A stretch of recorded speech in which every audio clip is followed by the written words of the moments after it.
আমাদের পুরাণ বলছে। এই দেখুন এখানে আমরা যারা যারা এসেছি সবার একটা করে গোত্র আছে। আমি এই কথাগুলো প্রত্যেকটা হরিসভায় বলি কেন জানেন? আপনাদের ভিতরে আসল চেতনা জেগে উঠুক, আপনাদের ভিতরে আসল জ্ঞানটা জেগে উঠুক। তা না হলে হরিনাম শুনে লাভ নেই। হরিনাম মানে একটা ছোট্ট লীলা, আর সেই লীলাটা কায়দা করে 3 লাইনের গল্প, ওটাকে ফুলিয়ে ফাঁপিয়ে গোটা কথা গান ঢুকিয়ে দিয়ে আমরা কায়দা করে 3 ঘন্টা করে দিই, আপনাদের শোনাই। তাতে আমাদের মাইনে 30, 40, 50, 60। আমি অনুরোধ করব, শুধু 3 লাইনের গল্প শুনে লাভ নেই, আমাদের আগে জানতে হবে আমাদের ভিতরে কে আছে সেই তৃতীয় নয়নের মধ্যে। আমাদের ভিতরে মনুষ্য জীবনে কারা কারা আছে সেটাই জানতে হবে। মিলিয়ে নিন। এখানে আমরা যারা এসেছি সবার একটা করে গোত্র আছে। যেমন আমার গোত্র কাশ্যপ গোত্র। পেলাম কোথা থেকে? আমি যদি জিজ্ঞাসা করি আমি কাশ্যপ গোত্র পেলাম কোথা থেকে, আমার নাম গুরুদাস গায়েন, আমার বাবার নাম মানিক গায়েন, তার বাবার নাম হেম গায়েন, তার বাবার নাম নিমাই গায়েন, তার বাবার নাম অরবিন্দ গায়েন, আর জানি না। ওর পরে খুঁজে খুঁজে যদি যাওয়া যায়, তার বাবা তার বাবা তার বাবা তার বাবা তার বাবা তার বাবা তার বাবা, এক সময় গিয়ে পৌঁছাই কশ্যপ মুনির কাছে। আপনি আপনার গোত্রটা খুঁজুন, আপনার বাবা তার বাবা তার বাবা তার বাবা তার বাবা খুঁজে খুঁজে দেখবেন। আপনি যদি মৌদগল্য হন, আপনি দেখবেন মৌদগল্য মুনির কাছে চলে গেলেন। আপনি যদি শাণ্ডিল্য গোত্রের হন, আপনি খুঁজে খুঁজে খুঁজে খুঁজে যাবেন, আস্তে আস্তে গিয়ে দেখবেন আপনার শাণ্ডিল্য হলো আপনার বংশের একজন। তাহলে তার রক্ত, তার জেনারেশন বেয়ে এসেছি। খুব ভাইটাল কথা, মিলিয়ে নেবেন। তাহলে এদিক দিয়ে যদি আমরা খুঁজে খুঁজে যাই বাবা বাবা বাবা বাবা করতে, মুনি ঋষিদেরকে যদি প্রশ্ন করা যায় তোমার বাবার নাম, মুনি ঋষিরা বলবে আমার বাবার নাম হলো ব্রহ্মা। ব্রহ্মা তোমার বাবার নাম? কোথায় দাঁড়ালাম? আমরা সবাই বিষ্ণুর সন্তান। এই জন্য আমরা ভগবান খুঁজে পাগল। মঠ মন্দিরে ঠুকে ঠুকে বল্টু হয়ে গেল। সেদিন দেখি আমাদের, রাগ করবেন না ভক্তমণ্ডলী, আমার বাড়িটা মগরাহাট, তো মগরাহাটে এসে দেখি আমরা সবাই একসঙ্গে কলেজে পড়াশোনা করতাম, জানেন? রাগ করবেন না হরি বল, আমার দক্ষিণ বারাসাত কলেজ, ওখানেই পড়াশোনা কমপ্লিট। তো ওখানে পড়াশোনা করতাম একসঙ্গে, বন্ধু বান্ধব। আমার একটা বন্ধু হয়, তা দেখি না কপাল ফুলে ঢোল। আমি বলি হ্যাঁ তোর কপালে আলু হয়েছে কেন? ওদের এখন চলছে, আর বলবো না, হরি বল। হ্যাঁ, তো বলে জানিস ওই নামাজ পড়ে পড়ে। তাই বলে হ্যাঁ তা তুই এত নামাজ পড়তেছি। আরে নাম আজ,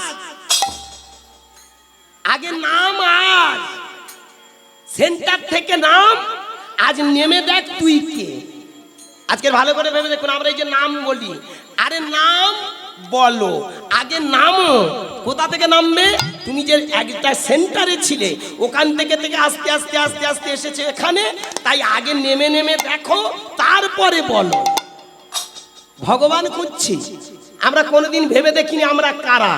আজকের এই হরিবাসরে দাঁড়িয়ে একটা কথা বলে যাই ভক্তমণ্ডলী, এখানে আমরা যারা হরিকীর্তন শুনছি, এখানে যারা হরিবাসর তৈরি করে আমরা হরিনাম করছি, আমরা এগুলো বোঝার চেষ্টা করি না। আমরা সবাই ভগবানের বেটা, ভগবান। কেন? বিষ্ণু থেকে যদি ব্রহ্মা হয়, ব্রহ্মা থেকে যদি মুনিগণ হয়, মুনিগণ থেকে যদি আমরা হই, তাহলে সেন্টার কোথায়? একটা আমের আঁটি। আমার এই জ্যৈষ্ঠ মাস আসতেছে, এইবার তো সব আসবে, বাড়ি আসবে না, মানে মেয়েঝির কথা বলছি গো। হরি বল হরি বল। মা গো কি কষ্টে বিয়ে দিয়েছেন, ওরা সবাই আসবে কিন্তু দুটো ভালো মন্দ খেতে, তাই না? জামাই আসবে, নাতিপুতিগুলো আসবে, এসে সব আম কাঁঠাল খাবে। আম নয় আম, ওই আম হলো আর কাঁঠাল হলো, যাই হলো খাবে। খাওয়া দাওয়ার পরে ভালো করে ভেবে দেখবেন, যে আমটা খেয়ে গেল জামাই বা আপনি খেয়েছেন, ওই আমের আঁটিটা পুঁতে দিন। আমের আঁটিটা পুঁতে দিলে আস্তে আস্তে ফের গাছ হবে, গাছ হয়ে আস্তে আস্তে বড় হবে, বড় হয়ে হয়ে হয়ে হয়ে ফের দেখবেন 20 বছর পরে আম ভর্তি হয়ে যাবে। নাকি আপেল হবে? আপেল হবে তো? আপেল হবে না কেন? আমের আঁটি বলে, আমের আঁটি আপেল হয় না? ও আমের আঁটি আপেল হয় না? তাহলে আপেল কোথা থেকে হয়? হরিবল হরিবল, কথাটা ভালো করে ভাবতেন। তাহলে আমটা পুঁতেছেন মানে আম হবে। বিষ্ণু থেকে যদি হয়, বিষ্ণু থেকে ব্রহ্মা, ব্রহ্মা থেকে মুনিগণ, মুনিগণ থেকে আমরা কারা? আমরা সবাই ভগবানের বাচ্চা, ভগবান তার ধারা ধরে ধরে এসেছি, তাই আমরাই হলাম রাধা। এইবারে যদি নয়নের জল ফেলে তাকে আমরা ডাকি, তাহলে আমরা পৌঁছে যাই সেই পরমানন্দের দেশে, পরমানন্দের মানুষের সঙ্গে। কি বাবা, তাই না? এই জন্যে ভগবান চৈতন্য মহাপ্রভু এসেছিল, এদের ভিতরে সেই জ্ঞান, সেই প্রেম আমি শেখাবো, যে প্রেম শেখার পরে আসবে নয়নের জল। আর এই রাধাগুলোর ভিতর থেকে যখন আস্তে আস্তে বয়ে যাবে নয়নের ধারা, এরাই ধারা বেয়ে বেয়ে চলে যাবে সেই পরমানন্দের ধারায়, যেখানে বসে আছেন আমার পূর্ণ ব্রহ্মময় নিতাই গৌর হরি বল। তাহলে নিমাই কি জন্য এলো? তিনটে কাজের জন্য এলো, তিনটে দিনের জন্য এলো। আস্তে এবার কি জন্য এলো মিলিয়ে নিন। তিনটে তিথির সমন্বয়ে এলো। ফাল্গুন মাস, পূর্ব ফল্গুনী আর ফল্গুনী নক্ষত্র, এই ছিল তিনটের মিলন। সেই মিলনে জন্মগ্রহণ হলো আমার নদীয়ার নিমাই। দেখবেন ফাল্গুন মাস যখন আসবে ওই সময় দেখবেন পাঁজিটা খুলে ফাল্গুন মাস, পূর্ব ফল্গুনী আর ফল্গুনী নক্ষত্র। এবছরে ছিল বাবা, এর পরের বছর আর কিন্তু হবে না, তিথি আসছে না। নিমাই যখন জন্মেছিল তিনটে তিথির সমন্বয়ে জন্ম নিল। জয় শ্রী রাধে। তাহলে বোঝা গেল ভগবান গৌর হরি মানুষের কুপ্রবৃত্তি সরিয়ে সুপ্রবৃত্তি হরিনাম দিলেন। আর কি করলেন? রাধারানীর প্রেম শিক্ষা দিয়ে গেলেন। আর কি করলেন? তিনটে তিথির সমন্বয়ে এলেন। সব থেকে দামি কথা, আমাদের ভিতরে তিনটে নয়ন জাগ্রত করে দিলেন। বাবা, যেটা তখনকার সেই সত্য যুগের মানুষ তথা যুগ যুগ ধরে যেসব মানুষগুলো সাধনা করে পেত না, নদিয়ার চাঁদে নিমাই এসে বললেন, তোমরা যদি অনর্গল হরি নাম করো, কৃষ্ণ নাম করো, তাহলে তোমাদের ভিতরে তৃতীয় নয়ন জেগে উঠবে। একে চন্দ্র, দুয়ে পক্ষ, তিনে নেত্র। কি পড়েছি তোমরা? চারি বেদ, পাঁচে পঞ্চমান, ছয়ে ঋতু, সাত সমুদ্র, আটে অষ্টাবসু, নয় নবগ্রহ, দশের দিক। এখন অনেকে প্রশ্ন করবেন, আস্তে অনেকের কাছে জিজ্ঞাসা করবেন, বলতো আটে অষ্টাবসু কি? দেখবেন বড় বড়, রাগ করবেন আমি কাউকে ছোট করছি না, অনেক বড় বড় দামি দামি শিক্ষিত লোক, তারা বলে কি জানি কি বলুন। আমরা সনাতন ধর্মের মানুষ অথচ বুঝি না। হ্যাঁ গো, পাঁচে পঞ্চবান, পঞ্চবান কি কি? হ্যাঁ গো, তৃতীয় নয়ন, তিনে নেত্র, তিনে নেত্র কি কি বাবা? আস্তে মিলিয়ে নিয়ে। একে চন্দ্র মানে কি দাঁড়ালো? একটা চাঁদ। দুয়ে পক্ষ, শুক্লপক্ষ আর কৃষ্ণপক্ষ। তিনে নেত্র, বাম চোখ, ডান চোখ আর জ্ঞান চোখ। এবার আসি, যারা ভাবের মানুষ, যারা ডেপতে পৌঁছেছেন, যারা সাধনার জগতে প্রতিদিন হরিনাম করেন, তারা দেখবেন আমাদের এইখানে তৃতীয় নাড়ি আছে, ইড়া, পিঙ্গলা, সুষুম্না। কি বাবা? বামে ইড়া, পিঙ্গলা, সুষুম্না। তাহলে এই হলো ত্রিনাড়ি আর ত্রিনয়ন। বোঝা গেল তিনটে চোখ কি কি বললাম? বাম চোখ, ডান চোখ, জ্ঞান চোখ বা ইড়া, পিঙ্গলা, সুষুম্না। কি তাই তো হয়ে গেল? চারি বেদ, ঋক, সাম, যজু, অথর্ব। পাঁচে পঞ্চমান, মদন, মাদন, স্তম্ভন, মোহন, বশীকরণ। ছয়ে ঋতু, গ্রীষ্ম, বর্ষা, শরৎ, হেমন্ত, শীত আর বসন্ত। সাতে সমুদ্র, লবণিক্ষু, সুরা, দধি, দুগ্ধ, সর্পি, জল। আটে অষ্টাবসু, ধব্য, ধ্রুব, সোম, বিষ্ণু, অনিল, অনল, প্রভাস, প্রত্যুষ। নয় নবগ্রহ, মঙ্গল, বুধ, বৃহস্পতি, শুক্র, শনি, পৃথিবী, ইউরেনাস, নেপচুন আর প্লুটো। দশের দিক, পূর্ব, পশ্চিম, উত্তর, দক্ষিণ, ঈশান, অগ্নি, নৈঋত, বায়ু, ঊর্ধ্ব আর অধো। কি বোঝা গেল ভক্তিমতী মায়েরা, ভক্তমণ্ডলী বাবা? তাহলে তিনটে নয়ন কি কি? ইড়া, পিঙ্গলা, সুষুম্না তথা বাম চোখ, ডান চোখ আর জ্ঞান চোখ। ভগবান গৌর হরি হরিনাম কেন দিল? আমাদের ভিতরে চৈতন্য জাগিয়ে এই থার্ড আইটা জাগ্রত করার চেষ্টা করল। তবে রাগ করবেন না ভক্তমণ্ডলী, নিমাই ছিল এক কলের কীর্তনিয়া আর আমরা আর এক কলের কীর্তনিয়া।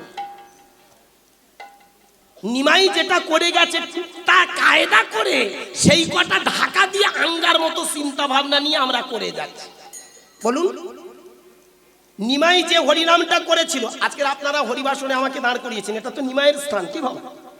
আপনারা আমাকে এই জায়গায় দাঁড় করিয়েছেন মানে কি? এটা নিমাইয়ের জায়গা। নিমাই এইভাবে হরিনাম করেছিল। আপনারা আমাদেরকে এই জন্য দেখবেন অনেক মা আছেন, অনেক বাবা আছেন, হরিবাসনে এসে আমাদের পায়ে গড় করে। উনি কিন্তু আমাদের এই স্ট্রাকচারটাকে প্রণাম করেন না, করেন কাকে? ভগবান জ্ঞানে। কি যাই হোক, ভালো করে ভেবে দেখবেন, নিমাই হরিনাম করেছিল এক বলে গেছে, আর আমরা হরিবাসরে এসে নিমাইয়ের জায়গায় দাঁড়িয়ে আমরা আর এক শিক্ষা দিই। কিরকম? নিমাই হরিনাম করেছিল মানুষের ভেতরে চৈতন্য জাগানোর জন্য, আর আমরা হরিনাম করি আমার ব্যবসার জন্য।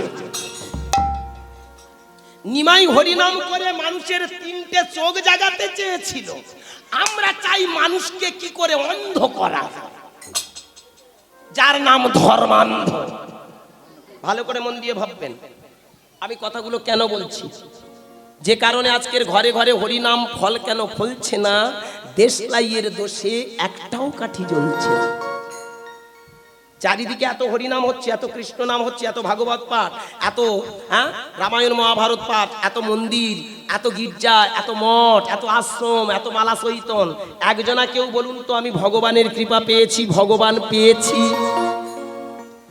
বিষয়টা এক জায়গায়। ভগবানটা কি, ভগবান বস্তুটা কি, তিনি যে কি বলতে চেয়েছিল সেটা আজকের দিনে আমরা আর ভাবি না। এখন সব থেকে বড় কথা হলো ভগবানের নিমাই যেটা বলেছিল আমরা তার বিকৃত আচরণ করছি। কি বাবা বলুন? আমরা হরিনাম করাই কেন? হরিবাসরে এসে দেখবেন আমরা প্রত্যেকটা কীর্তনিয়া থেকে শুরু করে সাধু সন্ন্যাসীরা বলি, মা তোমরা হরিনাম করো, বাবা তোমরা হরিনাম করো, মরে গেলে তোমরা স্বর্গে চলে যাও। কি বলি না? এখন ম্যাক্সিমাম দেখবেন সাধু সন্ন্যাসীরা তারা সবাই কি বলছে, যদি তুমি মরে যাও তাহলে তুমি স্বর্গে চলে যাও। সেদিন আমার পাশে, বাড়ির পাশে গো বাবা, ওই রকম নাম হট্ট হচ্ছিল। নাম হট্ট বোঝেন তো? এখন পাড়ায় পাড়ায় কি হট্টগোল, কি হট্টগোল। নবদ্বীপ থেকে ওইসব কেড়ে কেড়ে সাধুরা আসে। আমি কাউকে ছোট, কাউকে ইনসাল্ট, কাউকে থ্রেট করে কোনো কথা বলার জন্য হরিবাসরে দাঁড়াইনি। আমি পা দুটো জড়িয়ে ধরে আপনাদের অনুনয় বিনয় করে বলবো, আমার কথাগুলো শুনুন, শোনার পরে আপনারা বিচার করবেন, তবে আমাকে প্রশ্ন করবেন। আমি বলবো আজকের হরিবাসরে আমি যে কথাগুলো বলছি কাউকে ছোট করা, কাউকে হীনমন্যতা করার জন্য কীর্তন নয়। আমি চাইব নিমাই যেমন সংস্কার মুক্ত করে আমাদের কুসংস্কার মুক্ত করে আমাদেরকে একটা জ্যোতির আলোর জগতে যিনি পাঠিয়েছিলেন সেই মানুষটাকে আমরা যে চোখে দেখেছি, আজকের দিনে ভালো করে ভেবে দেখবেন আমরা কিন্তু সেই জগতের কথা মানুষকে ভাবাই। কিরকম কথা? ভালো করে ভেবে দেখবেন আজকের দিনে নিমাই যত টাকা যা ছিল ঠিক তার বিপরীত আমরা। ওই যে নাম হট্ট হয়, ভালো করে ভেবে দেখবেন আজকে আপনাদের পাড়ায় কয় কি হচ্ছে জানি না, আমাদের পাড়ায় যা শুরু হয়েছে, মাইরি বাবা দিব্যি করে বলছি, একটা চৈতন ছিল না পাড়ায়। মাসখানেক আগে দেখেছিলাম মনে হয় খান্দুই চৈতন ছিল, এখন গিয়ে দেখবেন 500 খানা চৈতন দেখেছে। ওরা আগে যে কি ছিল আর এখন যে কি কায়দায় চৈতন রেখেছে দেখলে অবাক হয়ে যাবে। যত সব না বলবো, একটু বলবো, আচ্ছা, যত সব 2 নম্বরই লোকগুলো এখন আমি দেখেছি যারা মানুষের ঠকিয়েছিল, যারা মানুষের বাঁশ দিত, তারা সুরসুর করে এখন চৈতন ডাকা শুরু। কেন? ভালো করে ভেবে দেখবেন, অপরাধ নেবেন। আমি কাউকে ইনশাআল্লাহ আবার বলছি, আমার কথাটা বলা শেষ হবে, আমি চাইবো আপনাদের ভিতরে যতক্ষণ না সেই চেতনা জাগ্রত করতে পারবো বা করাতে পারবো আমি ততক্ষণ বলে যাব। আমি অনুরোধ করব যদি কোনো জায়গায় ত্রুটি থাকে আপনারা দয়া করে আমার সঙ্গে বাসায় বসবেন, দরকার হলে 1 ঘন্টা আলোচনা করে তবে আমি এখান থেকে যাব। আমি অনুরোধ করব হরিবাসরে আপনারা দাঁড়িয়ে আমার কথাগুলো বিচার করবেন, ভাববেন। আজকের দেখবেন মঠ মন্দিরে যেসব বাবাজি বৈরাগীরা আছে ওরা এখন পাড়ায় পাড়ায় হট্টগোল শুরু করেছে, এসে মানুষকে এমন করে নস্টালজি করে তুলছে, এমন করে আবেগে ফেলছে যে সব একটু সিটিং বা চোরটা ছিল, আস্তে আস্তে তারা দেখলো হ্যাঁ এই লাইন ধরাটাই ভালো। কিরকম? ভালো করে ভেবে দেখবেন। আমাদের পাড়ায় ওই রকম দেখি কিছু কিছু মানুষ যারা মালা চৈতন নিয়েছেন, তারা ওই সাধু সন্ন্যাসীদের মতো তারাও এখন শুরু করেছে। অ্যাকচুয়ালি একটা কথা মনে রাখবেন, সাধু তারা যারা সৎ। কি বাবা? সাধু তাদের বলবো যারা প্রকৃত সৎ ব্যক্তি। সাধু মানে সাজার কোনো গল্প নয়। অনেকে বলতে পারেন বাবা তাহলে ওরা সাজছে কেন? এটা প্রাইমারি স্টেজ। এই মালা, এই তিলক, এই শিখা, এই ডোরকোপনি বহির্বাস, এই হলো বৈষ্ণবের 5 লক্ষণ। এটা বাইরে নয়, এটা ভিতরে যদি প্রকাশ হয় তবে তাকে বৈষ্ণব বলা হয়। বাইরে সেজেছ ঠিক কথা, কিন্তু ভেতরটা যদি তৈরি না করতে পারো তাহলে তুমি সাধু নও। ভিতর বাহির 2 সমান রেখো ভাই, মানুষ যদি কেউ হতে চাও। অন্তর মন্দিরে সুন্দর হবি যদি, গোবিন্দের চরণে শরণ লও। কাক কেন তুমি ভাই ময়ূর সেজে জগৎকে ঠকাতে চাও, নিজে তুমি ঠকবে শেষে, জেনে কি তা জানো না তাও। মানুষ যদি কেউ হতে চাও। মনে করো তুমি ভাই ধর্মের ভয়ে লুকিয়ে চলবে বুদ্ধিহীন, উপরে একজন মানুষ আছে ভাই, উপরে মানে ওপরে নয়, তোমার বিবেক, বিবেক বলিয়া দেয় সাধু কি শয়তান। উপরে একজন মানুষ আছে ভাই, জানছে সারা নিষেদিন, তার কাছে তুমি যদি সাজানা পেতে চাও, সময় থাকতে সাচ্চা হও, মানুষ যদি কেউ হতে চাও। কি বাবা, সাধু তারা, honesty is the best of policy, সততাই হলো তো সাধু। সেই সৎ পথে চলার নাম সাধু, মানুষকে ঠকানো নয়। তা যাই হোক, ক্ষমা করবেন আসতে। এই কথার পরিপ্রেক্ষিতে আমি আপনাদের একটা ছোট গল্প করি। মা সেদিন গান ছিল হুগলি পোলবাতে, মানে ফাল্গুন মাসের 15 তারিখে। ওই বাড়ির একটা বুড়ি মরে গেছে, বুড়ি মরে গেছে বলে গো মা আর আমার কীর্তনটা হয়নি। কীর্তনটা যখন হয়নি তা আমি বলি দেখি, শুনলাম নাকি পাড়ায় হট্টগোল হবে, একবার ঘুরে আসি। ওমা নবদ্বীপ থেকে সব কেড়ে কেড়ে বৈষ্ণবগুলো সাধু সন্ন্যাসীরা আসছে। আমি বলি তবে যাই, ভাগো দল বেঁধে দেখি সব সাধুরা চলে যাচ্ছে। আমি বলি তবে আমি একটা অসাধু ওর ভিতরে ঢুকে যাই। মাইরি বাবা আমার চৈতন্য নেই, শুধু এই ছড়াটা রেখেছি, এটা ঝাড়ার ধান দেয়। আমি জানি এই ছড়াটা যদি না থাকে তাহলে আপনারা এখানে আমার চান্স দেবেন না। এই জন্যে মোটামুটি এই পর্যন্ত আমি এই রকম সাধু বাবা, হরিবল হরিবল, যে কারণে আমি আপনাদের ওই এখানকার তথাকথি মতো নই। তা যাই হোক, ওরা সব দল বেঁধে যাচ্ছে, আমি বলি তবে ওদের সঙ্গে যাই। গিয়ে আস্তে আস্তে ঠান্ডা মাথায় বসেছি। বসার পরে এইবার বিভিন্ন আলোচনা হচ্ছে, খুবই ভালো লাগছে বাবা। আর এটা মানুষ জীবনে প্রয়োজন, ভাগবত পাঠ, গীতা পাঠ, ভালো কথা সুকথা শোনা বড় প্রয়োজন হচ্ছে, আনন্দ পাচ্ছি ওমা। কিন্তু কিছু কিছু কথার জায়গায় মেনে নিতে পারলাম না। ভালো করে ভেবে দেখুন, কিছু কিছু কথা বলতে লক্ষ্য করে দেখুন। একটা ওদের ভিতরে একটা কেড়ে মতো গোসাই বলছে, জানেন যার দীক্ষা হয় না তার দেহটা পশুর তুল্য। শুনে রাখুন, আপনারা যারা দীক্ষা গ্রহণ করেননি আপনারা পশু, দুপে পশু। তাদের বক্তব্য, মঠ মন্দিরে বাবাজিদের কথা, তুমি নামে মানুষ কিন্তু তোমরা দুপে পশু। আমি বাবা ওখানে বসে বসে মাথার ভেতরে একটু রক্ত চলল, তবু কি করব, ঠান্ডা হয়ে বসে বসে শুনছি। এইবার বলছে, যদি সেই মানুষ দীক্ষা গ্রহণ করেনি এমন মানুষ, বা মালা গলায় দেয়নি এমন কোনো মানুষ যদি কাউকে খেতে দেয় তাহলে সেটা হয় বিষটা তুল্য। যদি কাউকে জল দেয় সেটা হয় মূত্র তুল্য।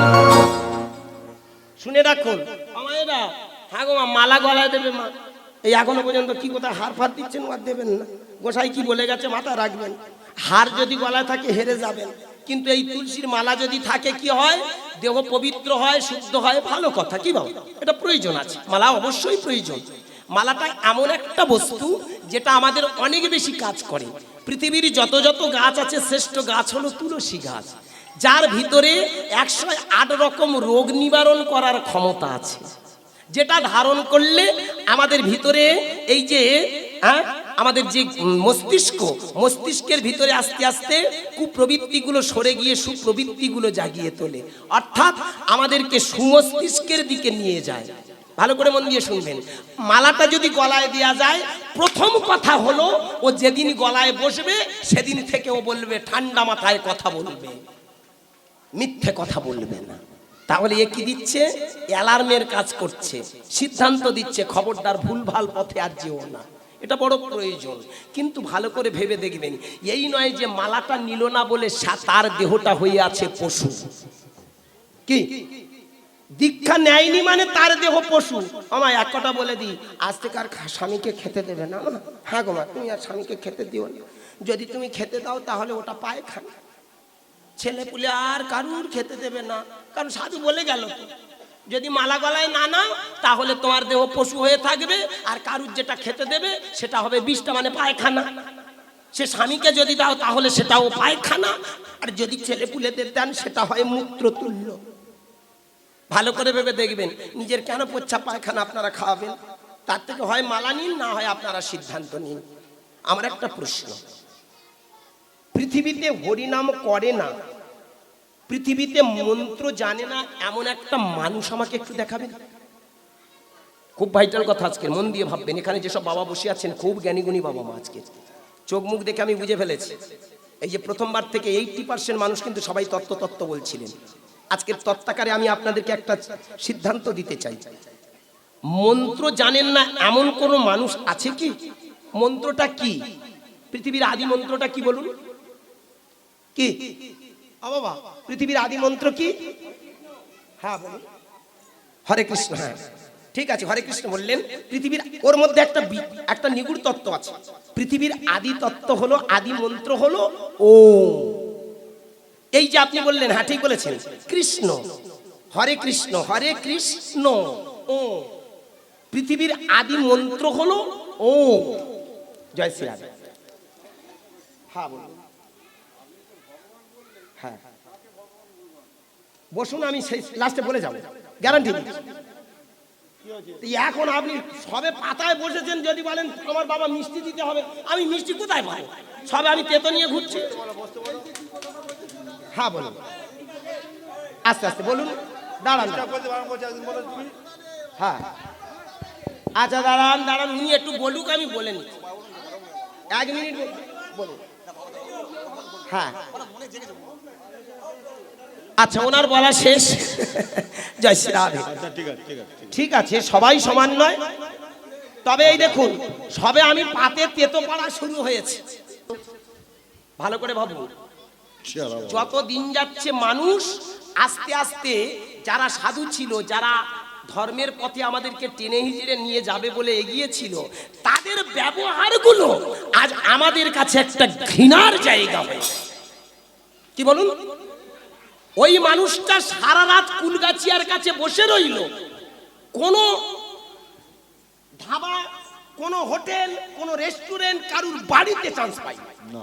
ভালো করে ভাবুন। প্রশ্ন তাহলে অপরাধ নেবেন না, একটাই কথা, আমরা আজকের খারাপ ব্যবহার করছি বলেই তো আজকের এদিকে মানুষ আমাদের ঘৃণা করে। আমি অনুরোধ, প্রকৃত যারা সাধু হয় তারা কিন্তু, তাদেরকে কেউ কিন্তু নিন্দা করে না। আমি নিন্দা করছি না, আমি আজকের একটু সমালোচনার মাধ্যমে আসছি। অনুরোধ ভেবে দেখবেন। আবার বলছি, যদি আমি অন্যায় করে থাকি তাহলে পাপ আমি ভুগবো, আপনারা নয়। আপনারা চিন্তা ভাবনা করবেন আমার কথাগুলো। এখন বিষয়টা তাহলে কি দাঁড়ালো? এখন শেষে যে এই বুড়ো সন্ন্যাসীটা, মানে বুড়ো সাধুটা, এইবার সুরসুর করে এসে বলছে হরে কৃষ্ণ। তা আমি নাম হাঁটতে গেছি, সবাই বসে আছে, একদিকে সাধুদের টিম আর একদিকে সংসারী টিম। কি অবস্থা বাবু, ওরা ওদের পাশে নিয়ে বসতে চায়। দেখবেন যেখানে সাধুরা থাকে তোমার, ওরা সাধুদের টিমের সঙ্গে সাধুরা থাকবে, আর যেখানে সংসার মানে সংসারের টিম, দুটো আলাদা হয়ে গেছে। হ্যাঁ গো, এত যদি তোমরা বিভেদ করলে, কই নিমাই তো বিভেদ করেনি, নিমাই তো সবাইকে কোল দিল, তোমরা কেন নিজেদেরকে আলাদা বৈষ্ণব বলে আলাদা করে নিলে বাবা? যাক, আলাদা হয়ে বসেছি আমি আমার মতো। এইবার বলছে, জানেন, যারা হরিনাম করে তারা চলে যায় স্বর্গে। যেদিন যারা হরিনাম করে, যেদিন মরে যায়, সেদিন স্বর্গ থেকে একটা রথ আসে। আমি বসে বসে শুনছি, দেখি রথটা কিরকম। আমার ওখান থেকে একটা রথ আছে, সে রথটা ওই প্লাস্টিকের রথ নয়, কোনো দস্তার রথ নয়, কোনো পেতলের রথ নয়, পুষ্প রথ। শুনে রাখুন, যারা হরিনাম করেন, মরে যেদিন যাবেন, যদি ঠিকমতো হরিনাম করেন, পুষ্প রথ আসবে। একটা নয়, দুটো দুটো, ওখানে নাকি বিষ্ণু দুধ বসে থাকবে, ওরা আপনাকে কোলপাতালি করে তুলে নিয়ে চলে যাবে স্বর্গে। মাগো, ওখানে বসে বসে সাধুটার মুখে শুনছি, ওরকম কোলপাতালি করে তুলে নিয়ে চলে যাবে। এইবার যারা হরিনাম করে না তাদের ধরেছে। শুনুন, যারা হরিনাম করেন না, যারা কুপদগামী হয়েছেন, তাদের ঠাঁই হবে নরকে। শুধু তাই নয়, যেদিন মরে যাবেন 4খানা দূত আসবে, আর পাঠাবে কে? যমরাজ। যমরাজ পাঠিয়ে দেবে। আর শুধু তাই নয়, ওই 4জন দূত এসে ঠ্যাং ধরবে 2জন, পা ধরবে 2জন, টেনে হিচড়ে নিয়ে যাবে নরকে। বলুন আপনারা কি চান, স্বর্গ না নরক? যদি স্বর্গ পেতে চান, আজ থেকে হরিনাম শুরু করুন, মালা গলায় দিন। আমাদের এখানে মালা আছে মাত্র 80 টাকা। কিরকম কায়দা দেখুন, কিরকম ব্যবসা। এতক্ষণ বলার পর সেই যে ডুগডুগি বাজিয়ে যেমন সাপ খেলা যারা দেখায়, ওরা দেখবেন প্রথমে সাপ খেলাবে, কি সুন্দর সাপ খেলাচ্ছে, সবাই জড়ো করে নিয়ে। এইবার মেনলি উদ্দেশ্য ওদের তো ব্যবসা করা। কি বলুন, ভালো করে ভেবে দেখবেন। হ্যাঁ, ওদের কাছ থেকে যতজনে ওষুধ নেবেন জানি না কার সারে, তবে সরে যাওয়ার আগ পর্যন্ত সারবে না। কি বলবো, আজকের পা দুটো জড়িয়ে ধরে বলবো ভক্তমণ্ডলী, কি কায়দা দেখুন। যদি তুমি ভগবান পেতে চাও তাহলে মালা গলায় দাও। আমাদের এখানে মালা আছে, কত টাকা দাম? 80 টাকা করে সর্বনিম্ন। কীর্তনের ব্যবসা। তা আমি গিয়ে বললাম, বাবা আমি গোটা 50 টাকা এনেছি। বলে হবে না বাবা, হবে না, 80। শুনে আমার হাসি পেল। দরকার নেই বাবা, তোমার মালা তোমায় থাক। মাগো কি কায়দা দেখুন, 20 টাকা হয়তো মালাটার খরচ, সেই জায়গায় যাচ্ছে কত? 80 টাকা। এইবার কায়দা করে যদি বলেন বাবা এত টাকা দিয়ে মালা কিনবো, ওরে পাগল, তুই কি আমার দিচ্ছিস? দিচ্ছিস তো গোবিন্দের। কি কায়দা দেখেছেন? আর কত ঝাড়বে গোসাই, এইবার একটু মানুষের বাচ্চা হন মশাই। এই রকম ব্যবসা করা, নাচ ব্যবসা করা ছেড়ে দিয়ে মানুষ হয়ে মানুষকে ভালোবেসে মানুষকে প্রকৃত জ্ঞানে চেতনা দিন। নদিয়ার নিমাই এক কীর্তন করলো, আর আমরাও সেই জাতির জাত। আমরা কি বলুন, আজকের আমরা যারা এখানে হরিবাসরে কীর্তন করতে এসেছি, আমরাও আপনাদের স্বর্গের টিকিট দেই বাবা। আমরা এখানে টিকিট ব্যবসা করি না। মা তোমরা হরিনাম করবে, হরিনাম শুনবে, এ জগতে কেউ কারো নয় মা। পৃথিবীতে সবাই আমরা চলে যাব, এ জগতে কিছু থাকবে না, ধন সম্পদ প্রতিপত্তি মান ঐশ্বর্য, কেউ কারো নয়। আমরা কীর্তনিয়ারা এমন করে বলি, আপনারা কেঁদে কেঁদে মাঝে মধ্যে বলি সত্যি তাই তো, পৃথিবীতে কেউ কারো নয়, সত্যি কেউ কারো নয়। আমরাও মাঝে মধ্যে এমন এমন করে কান্নার ছল করে জানিয়ে দিই, সত্যি পৃথিবীতে কিছু নয়, সব মিথ্যা। এই পর্যন্ত পালা শেষ। এখান থেকে যখন ওই স্টেজের বাইরে 4 ফুটির বাইরে চলে যাব, আস্তে আস্তে ভেতরের দাঁতগুলো বের হচ্ছে, সুরসুর করে চলে যাব। গিয়ে এইবার দেখবেন গান ছেড়ে যখন চলে যাব, আস্তে আস্তে গিয়ে বলবো হরে কৃষ্ণ বাবা, গলাটা বড্ড ব্যথা করেছে, মা একটু চা করে দাও না মা, আবার কালকের গান আছে, দাও মা দাও, একটু রচা, আমার দুধ চা করো না মা, অ্যাসিড হবে, আমার দুধ চা দিতে হবে না, একটু রচা করে দাও। ওই রচাটা খাবো, সুরসুর করে দাঁতগুলো বের করো। কিরকম? আমরা তো বৈষ্ণব, বলো আমাদের লোভ নেই, আমরা একদম নির্লোভিত, আমাদের কোনো লোভ নেই, আমাদের লোভ নেই, আকাঙ্ক্ষা নেই, আমরা ত্যাগী মানুষ। বলুন আমাদের আছে? এই দেখুন আস্তে আস্তে সুরসুর করে এইবার গিয়ে জামাটা খুলবো, এইবার চা খাবো, দুটো কিছু খেয়ে দিয়ে বলবো বাবা বিদায় দিয়ে দাও, মানে এবার আমাদের ছেড়ে দাও। বাধ্য হয়ে আপনারা যা চুক্তি ছিল সুরসুর করে নিয়ে আসবেন। 30, 40, 50 যে কোয়ালিটির লোক, মাগো ওইখান থেকে যদি 500 টাকা ভেঙে দেয়, সঙ্গে সঙ্গে বলবে কেন বাবা, এগ্রিমেন্ট টু এগ্রিমেন্ট। কি এখানে তো কমের কথা নয় বাবা, এই এত কম টাকা, তার মধ্যে যদি আপনাদের আবার 500 টাকা দিতে হয়, আমি আছি কোথায়? কীর্তনিয়াদের প্রমোশন হয় না ডিমোশন হয়?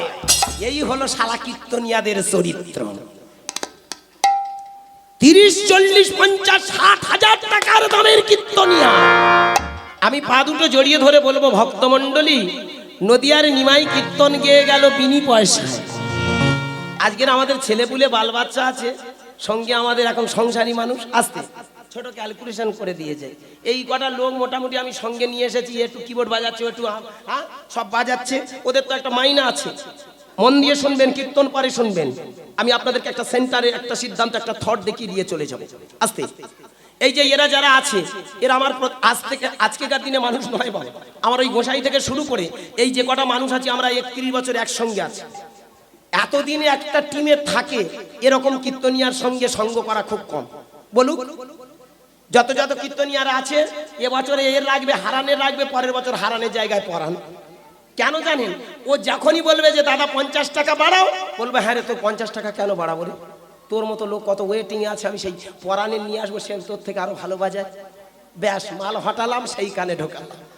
কি যাই হোক, হরে কৃষ্ণ। ভালো করে ভেবে দেখবেন, আমি একটা কীর্তন করতে এসেছি, আমার একটা খরচ আছে, নাই নি বাবা? বলুন আজকের এখানে এসেছি, মোটামুটি আপনাদের একটা হিসেব দিন। 7টা লোক এসেছে, 2 টাকা 2.5 টাকা করে দিতাম, এখন মোটামুটি দাম বেড়ে গিয়ে হয়েছে প্রায় 1000-1200 টাকা। তা 7টা ছেলে বাবা না হয় 10,000 টাকা ধরি, ওদের টিফিন শুরু করে যা কিছু ধরে মোটামুটি যদি 10,000 সর্বোচ্চ, এইবার আমি এখান থেকে গাড়িতে আসবো, আমার কত খরচ? 2000 যাক, 3000 যাক, 4000 যাক, 5000 যাক, 5000 টাকা ধরলাম হাই ভাই। তাহলে 10 আর 5 এ 15। আমি যদি 20,000 টাকা নিই, কত টাকা ঝাড়তেছি? কত টাকা ঝাড়বো? 5000। ভালো করে ভেবে দেখবেন, এখানে 5000 টাকা কেন, 500 টাকা ইনকাম করতে কাল ঘাম ছুটে যায়। এখানে এমন অনেক মায়েরা বাবারা যারা সংসার চালাচ্ছেন, বুঝতে পারছেন তো? আজ খাই কাল আল্লাহ, কি বলুন? এমন পরিস্থিতি, যে যত চাকরি করুন, যা কিছু করুন না কেন, আছে সংসারটা মেনটেন করে মাসে লক্ষ্য করে দেখবেন 50,000 টাকা দাঁড় করানো খুব কঠিন, খুব কঠিন। সেই জায়গায় দাঁড়িয়ে বলবো, এক একটা মানুষের পার ডে হয়তো 400-500 টাকা ইনকাম, আর আমি 3 ঘন্টায় 5000 টাকা ঝেড়ে চলে যাচ্ছে। আপনারা এখানে কে কত দামি ব্যক্তি আছে, একটু হাত তুলে আমায় বলবেন, আমি 3 ঘন্টায় 5000 টাকা ইনকাম করি? একটু হাত হ্যান্ডশেক করে যাই দেখি। নেই? কেউ নেই? তাহলে আমি ফার্স্ট। হরি বল, হরি বল। তাহলে ভেবে দেখুন, 20,000 টাকা যদি আমি ম্যাক্সিমাম নিই, এটা আমার সর্বোচ্চ, 5000 টাকা আমি ইনকাম করছি, তাহলে যে কীর্তনিয়াটা 40, 50, 60,000 টাকা নিচ্ছে, কত বড় একটা নাম্বার 1 সিটিং বাজ, কত টাকা পাচ্ছে? ভালো করে ভেবে দেখুন। মানুষের ভিতরে এরা কুপ্রবৃত্তিগুলো নাড়াচাড়া দিচ্ছে। মনের কুপ্রবৃত্তি সরিয়ে দাও, ধন সম্পদ অহংকার এরা সব ত্যাগ করে দাও, নিজেরাই চরিত্রহীন। আজকের অপরের ভেতরটাকে রাঙাতে গিয়ে নিজেরা জানোয়ার তৈরি হয়ে গেল। আমরা যে কত বড় নাম্বার 1 জানোয়ার, সেটা আপনাদের যদি চোখ থাকে আপনারা দেখে নেবেন। আমার অনুরোধ, আজকের প্রত্যেকটা হরিবাসরে দাঁড়িয়ে আমি এই কথাগুলো কেন বলি জানেন? নিমাই হরিনাম করেছিল মানুষের ভিতরে চেতনা দিতে, আর আমরা হরিনাম করি মানুষকে কিভাবে অবচেতন মন করে কুসংস্কার তথা অন্ধকারাচ্ছন্নে প্রবেশ করাতে পারে। কবার তুলসী গাছে জল দেবে, ঝাঁটা কোন দিকে রাখবে, জুতো কোন দিকে রাখবে, স্বামীকে কোন পাশে নিয়ে শুতে হয়, হ্যাঁ গো, এই গল্প এখানে কেউ কয়, অথচ হরিবাসরে হয়। একদম ঠিক, বাহ, ঠিক। আমার অনুরোধ, আপনাদের আসল কথা হলো ভেতরটাকে জাগানো, সেই জায়গাটা জাগলো কোথায়? তথা আজকের কীর্তনিয়াদের বলবো, আপনারা যে এগিয়ে যাচ্ছেন, আগামী দিনে সনাতন ধর্মটা টিকে থাকবে তো? প্রশ্ন। নিউ জেনারেশন যারা, তারা আগামী দিনে হরিবাসরটা বাঁচিয়ে রাখবে তো? আমার একটা অনুরোধ, আপনারা যদি এই রকম অমানুষের বাচ্চা হন, তাহলে আগামী দিনে আমার ইয়ং জেনারেশন মানুষগুলোকে কি করে কাছে ডাকবে? পাড়ায় অনেক গরিব মানুষ আছে, একটা বড় কীর্তনিয়া নিয়ে আসতে গেলে অনেক টাকার বাজেট, যে হয়তো খেতে পায় না তার উপরে প্রেসার ক্রিয়েট করে বলা হলো 2000 টাকা চাঁদা দিতে হবে। কি বলুন? পাড়ায় তো আর সবাই ধনী নয়, এমন অনেক গরিব মানুষ আছে, হয়তো তার বাড়িতে একটা বৃদ্ধ বাবা আছে, বাবাটা হয়তো বলছে, দাও না বাবা একটু ওষুধ কিনে। ছেলেটা জানিয়ে দিল, বাবা বাবা, যদি তোমার ওই ওষুধ কেনার টাকাটা দিই, তাহলে মন্দিরে আমি চাঁদাটা দিতে পারবো না, আর চাঁদা যদি না দিতে পারি, তাহলে হরিবাসরে আমি উঠতে পারবো না। দেখেছেন, বাবার মুখের সেই ওষুধের টাকাটা আজকের হরি নাম করার জন্য দিয়ে দিল। এমন পাড়ায় অনেক মা আছেন, যে মায়ের হয়তো ছেলেদের মুখে দুবেলা একটা হরলিক্স বিস্কুট কিনে দিতে পারে না, সেই টাকাটা আজকের নরনারায়ণ গোবিন্দের সেবায় হরিবাসর চালানোর জন্য দিচ্ছে। আর আমরা এমনই জানোয়ার, সেই টাকাটা আধ ঘন্টায় 1 ঘন্টায় শেষ। একটা কীর্তনিয়া ভালো করে ভেবে দেখবেন, 1 মিনিটে তার ইনকাম হয় 500 টাকা মিনিটে। কি বলুন? ক্যালকুলেশন করুন, যদি 500 টাকা নাই বা হয়, 250-300 টাকা আসবেই। আমার একটা প্রশ্ন, তোমাকে আমি 60,000 কেন 1 লাখ টাকা দেব, তুমি বলে যাও যাবার সময় তুমি সমাজের কতটা মঙ্গল করে যাচ্ছ। শান্তি কই? আজকের সেইখানে দাঁড়িয়ে আমার চিৎকার, আপনারা বড় কীর্তনিয়া করে ছুটে পাগল। টাকার মাপ কাটে। আজকের ভেবে দেখবেন একটা বড় কীর্তনিয়ার মাপতে গিয়ে, টাকার মাপকাঠিতে মাপতে গিয়ে সমাজের ভিতরে কতটা অবক্ষয় হচ্ছে। আমি অনুরোধ করব আপনারা একটু ভেবেচিন্তে আমার কথাগুলো একটু দেখবেন। আগামী দিনে এইভাবে বারবারন্ত করে হরিবাসরগুলো পণ্ড করবেন না। যেসব নায়ক বাবুরা বড় বড় কীর্তনিয়ার পিছনে ছোটেন, আমার একটা অনুরোধ, বলুন তো বাবা, কষ্ট করে কি আপনাদের টাকাগুলো ইনকাম করতে হয় না? আপনারা এই টাকাগুলো কি জাল ইনকাম করছেন? ভালো করে ভাববেন আমার কথা। প্রশ্ন তাহলে আপনাদের রক্ত ঝরা টাকাগুলো কি হিসাবে আপনারা দিতে চাইছেন? কি পাচ্ছে? সম্মান কুড়াতে, লোক জড়ো করতে, নাকি প্রকৃত মানুষের ভেতরে চেতনা জাগা? আমি সেইখানে দাঁড়িয়ে বলবো, আজকের যেসব কীর্তনিয়ারা, বড় বড় কীর্তনিয়ারা, যারা সমাজটাকে শোষণ করে আজকের সমাজের বুকে লাথি মেরে মানুষের বুকে রক্ত ঝরানো টাকাগুলো নিয়ে আপনারা ব্যাংক ব্যালেন্স থেকে শুরু করে অট্টালিকা হাঁকাচ্ছেন, এটা কি সত্যিকারে আপনাদের রক্ত ঝরা পয়সা তো, নাকি বেঈমানের টাকা? প্রশ্ন টাকাগুলো থাকবে তো? এই জন্য সব একসঙ্গে কলেজে পড়তাম, আমার কটা বন্ধু ডাক্তার হয়েছে। একজন নীলরতনে, একজন পিজিতে চাকরি করে, জানো মা? আমি ওদের দুজনকে বলে দিয়েছি, তোদের দুটো হসপিটালে অন্তত 7খানেক বেড ফাঁকা রাখিস, ওই জানোয়ারগুলোকে শোয়াবো। আমি তো বাদ যাবো না, আমিও ক্ষুদ্র জানোয়ার, মাইরি ভাই, হরি বল হরি বল। আমিও কম চিটিংবাজ নই, কারণ ভালো করে ভেবে দেখুন, আমি টাকা তো নিচ্ছি না। তবে হ্যাঁ, আজকের এই হরিবাসরে দাঁড়িয়ে আমি একটা চ্যালেঞ্জ, আমি 31 বছরের কীর্তনী, আমার ধারে পাশে আর কেউ নেই। নিচের তলার কীর্তনিয়ারা আমার কথাগুলো শুনে অনেকে বলে, গুরুদাস দা ঠিক বলছো। আজকের আমরা ছোট কীর্তনিয়ার দিকে সম্মান তাকাই না, শুধু বড় বড় দিকে তাকাচ্ছি। ভালো করে ভেবে দেখবেন ভক্তমণ্ডলী, আমার সঙ্গে যারা কীর্তন করতো সব 25, 30, 40, 50, 60। হরে কৃষ্ণ। আজকের এই হরিবাসরে দাঁড়িয়ে আমি চ্যালেঞ্জ ছুড়ে দিচ্ছি, কোন হরিবাসরে কোন নায়ক বাবু, কোন কর্তৃপক্ষ বলুক যে গুরুদাস প্রেসার ক্রিয়েট করে টাকা নিয়েছে? প্রশ্ন আমি চ্যালেঞ্জ জানাচ্ছি, আমি হরিবাসর ছেড়ে চলে যাব। একদম আমি একটাই কথা বলি, বাবা, আমার যেটুকু প্রয়োজন সেইটুকু চাই। সারা ওয়েস্ট বেঙ্গল আমি কীর্তন করি। আমি আমার দক্ষিণ 24 পরগনা ছেলে, আমি আপনাদের ঘরের কাছে ছেলে, কিন্তু আমার একটা নসিব এমন একটা, সারা ওয়েস্ট বেঙ্গল এমন কোনো ডিস্ট্রিক্ট নেই যেখানে গান বাজনা করিনি। ফালাকাটা, হলদিবাড়ি, মানাগুড়ি, ধূপগুড়ি, দার্জিলিং, কাছিয়ার, মালদা, মুর্শিদাবাদ, হাওড়া, হুগলি, বর্ধমান, বাঁকুড়া, পুরুলিয়া, দিনাজপুর, পশ্চিম মেদিনীপুর, পূর্ব মেদিনীপুর, কলকাতা, উত্তর চব্বিশ, দক্ষিণ চব্বিশ, সমস্ত ডিস্ট্রিক্ট। এমনকি আজকের ইউটিউবের দুনিয়া হয়ে আসাম, গৌহাটি, লামডিং, ডিমাপুর, নাগাল্যান্ড, ইম্ফল, কোহিম, ত্রিপুরা, আপনার ত্রিপুরা, আগরতলা, আপনার এদিকে ঝাড়খণ্ড, বিভিন্ন জেলাতে, বিভিন্ন ওয়েস্ট বেঙ্গলের বাইরেও যাচ্ছে। একজনও বলুক যে গুরুদাস টাকা নিচ্ছে আমাদের উপর প্রেসার ক্রিয়েট করে, আমি হরিনাম ছেড়ে দেব। আমি মানুষকে বলি, বাবা, আপনারা হাসি মুখে আমাকে দেবেন, যেটুকু আমার প্রয়োজন সেইটুকু চাই, তার বেশি নয়। নদী আর নিমাই যদি অত ত্যাগ করতে পারে, আমরা কি একটু স্যাক্রি করতে পারি না? ও